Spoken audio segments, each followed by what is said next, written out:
안녕하세요, 여러분. 백영기 목사입니다. 오늘 여러분들과 함께 에베소서 2장 16절부터 다시 묵상하도록 하겠습니다. 2장 16절입니다. 또 십자가로 이 둘을 한 몸으로 하나님과 화목하게 하려 하심이라. 원수된 것을 십자가로 소멸하시고.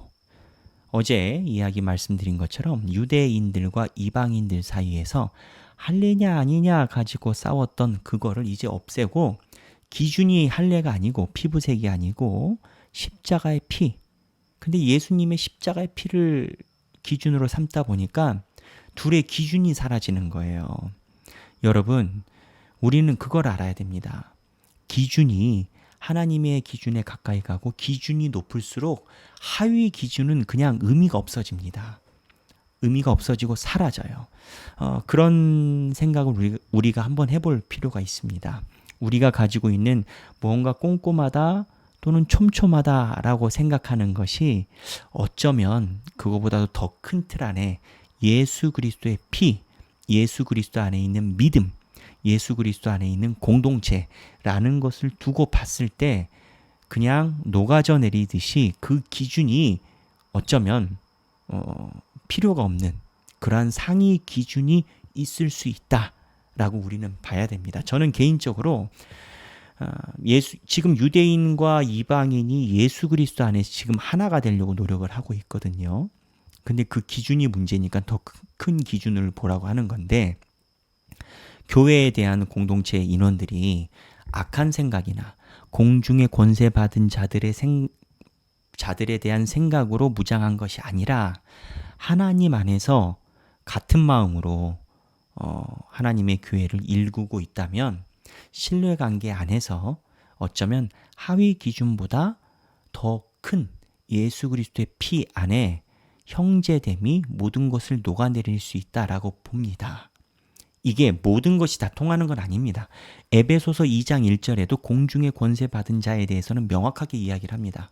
근데 지금 화목에 대해서 이야기를 하는 건 공중의 권세가 아니라 하나님의 교회 안에 있는 유대인, 따지는 유대인들과 따짐을 받게 되는 이방인들 사이에서 피부색까지 아니고 상위 기준인 예수 그리스도의 피로 너희가 형제 하나라는 것을 기억하라. 이렇게 이야기를 하고 있습니다. 그래서 오늘 16절에 십자가로 이 모든 것을 소멸하고 상위 기준으로 끌어올렸다라는 겁니다. 그리고 17절에 또 오셔서 먼데 있는 너희에게 평안을 전하시고, 이방인들에게 평안을 전했다는 겁니다. 그리고 가까운 데 있는 자들에게 평안을 전하셨으니, 가까운 데는 이제 유대인 이야기를 하시는 거겠죠.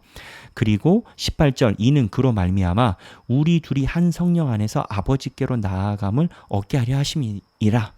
따지는 유대인이나 따짐 받는 이방인이나 아래에 있는 하위 기준으로 하지 말고 어제 이야기한 것처럼 이미 한 새 사람이 되어 새 창조가 됐으니 너희가 예전에 가지고 있던 생각으로 나누지 말고 새로운 기준, 새 머리, 새 생각으로 하나님 앞에 둘이 나아가라 라고 이야기를 합니다. 우리 하길 교회도 그러해야 합니다. 우리도 우리가 가지고 있는 기준이 예전엔 있었을지 몰라도 하나님 앞에서 새로 창조되었다라는 생각을 가지고 그 기준으로 살아가야 됩니다. 그러면서 19절, 그러므로 이제부터 너희는 외인도 아니요 나그네도 아니요 오직 성도들과 동일한 시민이요 하나님의 권속이라. 이방인들한테 이야기를 하는 거죠. 너희는 이제 유대인이나 똑같다. 20절, 너희는 사도들과 선지자들의 터 위에 세우심을 입은 자라. 그리스도 예수께서 친히 모퉁이 돌이 되셨느니라. 자, 이거 잘 보십시오. 우리가 모퉁이 돌이라고 이야기를 하는데 예수님의 모퉁이 돌이 이 개념에서 나온 겁니다. 모퉁이 돌이 뭡니까? 이 벽돌 하나가 이제 이렇게 간단 말이죠. 그리고 다른 벽돌은 이렇게 간단 말이죠.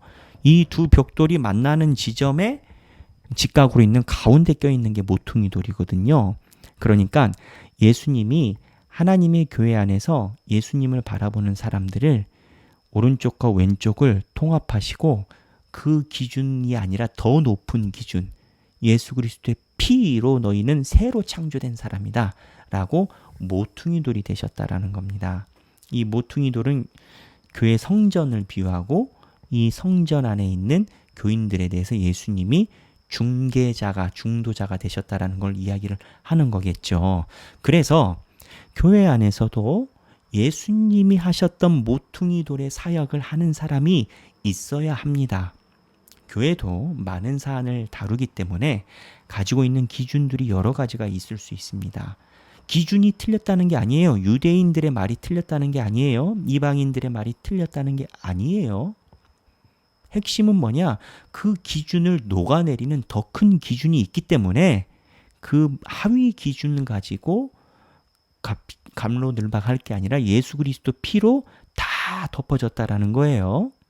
그러니까 교회도 때로는 여러 의견 중에서 그게 아니라 우리가 예수님의 피와 예수님의 사랑으로 한 교회가 되었고 서로 안에 믿음과 신뢰가 있지 않느냐, 이것이 하나님이 원하시는 것이 아니겠느냐라고 누군가는 예수님처럼 모퉁이 돌의 사역을 해야 된다라는 겁니다. 그래서 이 모퉁이 돌의 사역을 바울이 지금 하고 있는 거예요. 바울이 이야기하는 이유는 뭐냐? 에베소서는 죽기 전에 쓴 서신으로 보고 있다라고 얘기를 드렸습니다. 로마에서. 그러니까 내가 가면 너희들 중에 내가 했던 예수님을 따라가는 모퉁이 돌 사역을 누군가 해라, 이렇게 이야기를 하는 겁니다. 그래서 모퉁이 돌에 대해서 이야기를 하고요. 21절 그의 안에서 건물마다 서로 연결하여 주 안에서 성전이 되어 가고. 자, 성전 얘기 나오죠. 양쪽을 벽을 통일시켰으니까 성전이 되고. 22절 너희도 성령 안에서 하나님이 거하실 처소가 되기 위하여 그리스도 예수 안에서 함께 지어져 가느니라. 자, 양쪽에 있는 벽을 만들어서 모퉁이 돌로 벽을 만들었으니 그 유대인과 이방인의 모임이 하나의 건축물이 됐고 성전이 되니까 하나님이 그 성전 위에 거하신다라는 거예요. 그러니까 이 모퉁이 돌 사역, 예수 그리스도의 피로 갑록을박을 내려버리는, 녹여버리는 이 사역이 결국은 하나님이 그 모임에 임하게 하시는 성전을 지어가는 그 길이라는 겁니다. 그냥 세상이 이야기하는 것처럼 정치적인 수완으로 좋은 게 좋은 거지 이게 아니라 그렇게 교회를 일구어 갈 때 하나님이 임재하신다는 거예요. 여러분, 하나님이 임재하신다는 거 얼마나 대단한 거겠습니까? 옛날에는 성막을 지어서 그 성막에 하나님이 임재했어요. 하나님이 임재하실 때 유대인들이 겁이 나가지고 하나님의 임재를 두려워했단 말입니다. 근데 우리가 예수 그리스도의 피로 모든 것을 녹아내리고 하나님이 임재하신다면 그게 교회인 겁니다. 외형적인 건물이 교회가 아니라 하나 되고 서로 안에서 하나님의 예수 그리스도의 피로 녹아내리는 게 교회라는 겁니다. 여러분, 우리 하길교회는 이제는 모퉁이 돌의 단계로 저는 넘어왔다. 공중의 권세 받은 자, 그러한 단계가 아니고 이제는 우리 안에서 서로 하나가 되어 모퉁이 돌이 되는 단계로 넘어왔다. 모퉁이 돌 사역 누가 하시겠습니까? 지금 영상 보고 계신 여러분들이 하셔야 합니다. 저도 마찬가지고요.